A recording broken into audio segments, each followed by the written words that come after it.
Here we are, the beginning of chapter 4, day 6. The park was about 2 blocks square with a fountain in the middle and a small swimming pool for the little kids.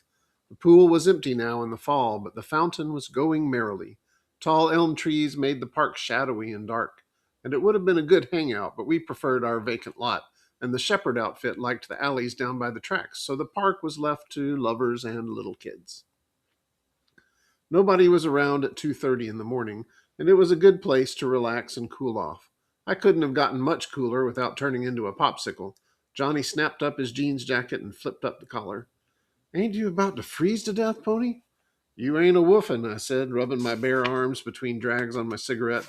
I started to say something about the film of ice developing on the outer edges of the fountain when a sudden blast from a car horn made us both jump. The blue Mustang was circling the park slowly. Johnny swore under his breath, and I muttered, "What do they want? This is our territory. What are the Socs doing this far east?" Johnny shook his head. "I don't know, but I bet they're looking for us. We picked up their girls." "Oh, glory," I said with a groan. "This is all I need to top off a perfect night." I took one last drag on my weed and ground the stub under my heel. "Want to run for it?" "It's too late now," Johnny said. "Here they come."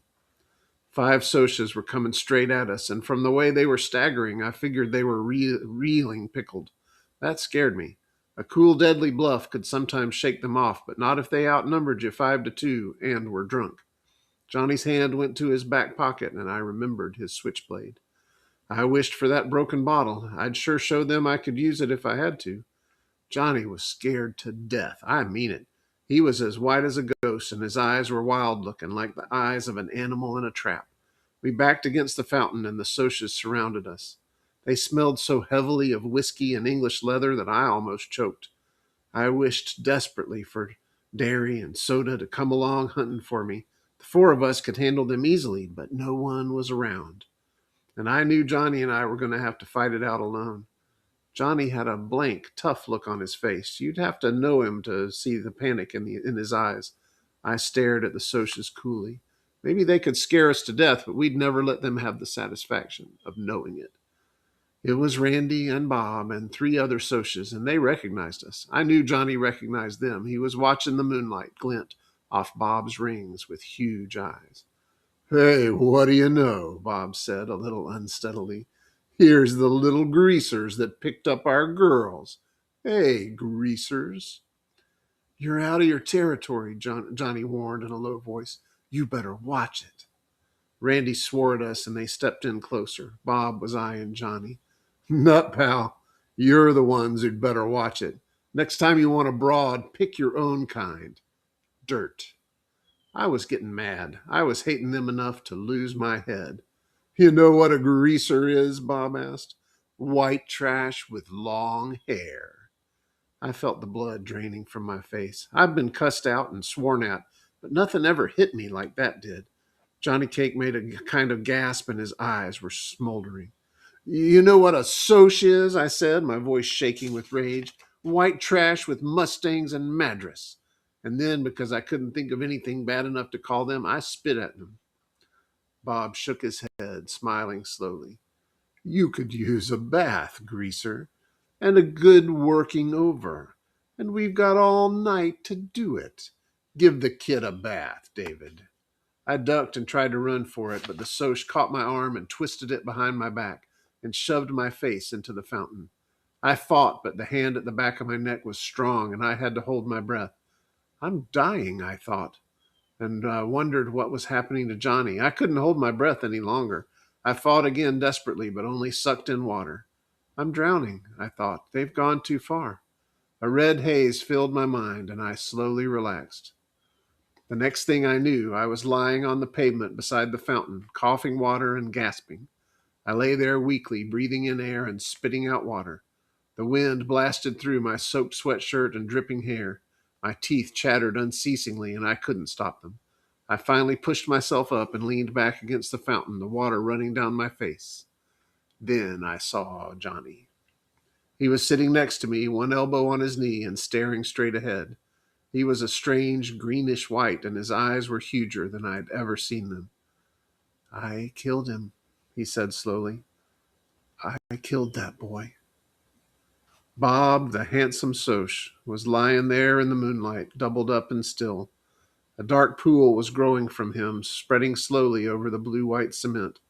I looked at Johnny's hand. He was clutching his switchblade, and it was dark to the hilt. My stomach gave a violent jump, and my blood turned icy.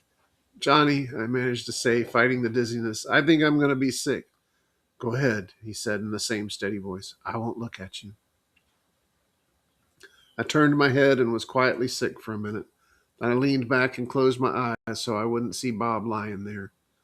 This can't be happening. This can't be happening. This can't be. You really killed him, huh, Johnny? Yeah, his voice quavered slightly. I had to. They were drowning you, Pony. They might have killed you, and they had a blade. They were going to beat me up. I swallowed, like they did before? Johnny was quiet for a minute. Yeah, he said, like they did before.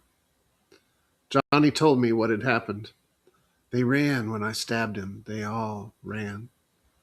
A panic was rising in me as I listened to Johnny's quiet voice go on and on.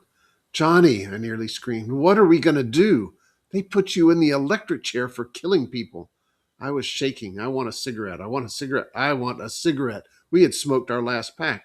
I'm scared, Johnny. What are we going to do? Johnny jumped up and dragged me up by my sweatshirt. He shook me. Calm down, Pony Boy. Get a hold of yourself. I hadn't realized I was screaming. I shook loose. Okay, I said. I'm okay now. Johnny looked around, slapping his pockets nervously. We got to get out of here. Get somewhere. Run away. The police will be here soon. I was trembling, and it wasn't all from cold. But Johnny, except for the fact that his hands were twitching, looked as cool as Derry ever had. We'll need money, and maybe a gun, and a plan. Money? Maybe a gun? A plan? Where in the world would we get these things? Dally, Johnny said with finality. Dally will get us out of here. I heaved a sigh. Why hadn't I thought of that? But I never thought of anything. Dallas Winston could do anything. Where can we find him? I think at Buck Merrill's place. There's a party over there tonight. Dally said something about it this afternoon. Buck Merrill was Dally's rodeo partner. He was the one who'd got Dally the job as a jockey for the Slash J. Buck raised a few quarter horses and made most of his money on fixed races and a little bootlegging. I was under strict orders from both Derry and Soda not to get caught within 10 miles of his place, which was dandy with me. I didn't like Buck Merrill. He was a tall, lanky cowboy with blonde hair and buck teeth, or he used to be buck-toothed before he had the front two knocked out in a fight. He was out of it. He dug Hank Williams. How gross can you get? Buck answered the door when we knocked, and a roar of cheap music came with him. The clinking of glasses, loud, rough laughter, and female giggles, and Hank Williams. It scraped on my raw nerves like sandpaper. A can of beer in one hand, Buck glared down at us. What do you want? Dally, Johnny gulped, looking back over his shoulder. We got to see Dally. He's busy, Buck snapped, and someone in his living room yelled, aha, and then yee-haw, and the sound of it almost made my nerves snap. Tell him it's Pony and Johnny, I commanded. I knew Buck, and the only way you could get anything from him was to bully him. I guess that's why Dallas could handle him so easily, although Buck was in his mid-20s and Dally was 17. He'll come. Buck glared at me for a second, then stumbled off. He was pretty well crocked, which made me apprehensive. If Dally was drunk and in a dangerous mood. He appeared a few minutes later, clad only in a pair of low-cut blue jeans, scratching the hair on his chest. He was sober enough, and that surprised me. Maybe he hadn't been there long. Okay, kid, what do you need me for? As Johnny told him the story, I studied Dally, trying to figure out what there was about this tough-looking hood that a girl like Cherry Valance would love. Tow-headed and shifty-eyed, Dally was anything but handsome, yet in his hard face there was a character, pride, and a savage defiance of the world. He could never love Cherry Valance back. It would be a miracle if Dally loved anything. The fight for self-preservation had hardened him beyond caring. He didn't bat an eye when Johnny told him what had happened, only grinned and said, good for you, when Johnny told him how he had knifed the Soch. Finally, Johnny finished. We figured you could get us out if anyone could. I'm sorry we got you away from the party. Oh, shoot, kid. Dally glanced contemptuously over his shoulder. I was in the bedroom. He suddenly stared at me. Glory, but your ears can get red, Pony Boy. I was remembering what usually went on in the bedrooms at Buck's parties, and Dally grinned in amused realization. There wasn't anything like that, kid. I was asleep, or trying to be, with all this racket. Hank Williams. He rolled his eyes and added a few adjectives after Hank Williams.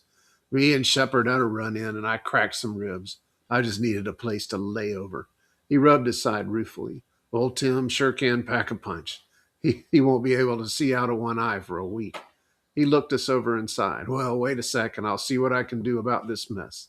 Then he took a good look at me. Pony Boy, are you wet? Yes, I stammered through chattering teeth. Glory, hallelujah. He opened the screen door and pulled me in, motioning for Johnny to follow. You'll die of pneumonia before the cops ever get you. He half dragged me into an empty bedroom, swearing at me all the way. Get that sweatshirt off. He threw a towel at me. Dry off and wait here.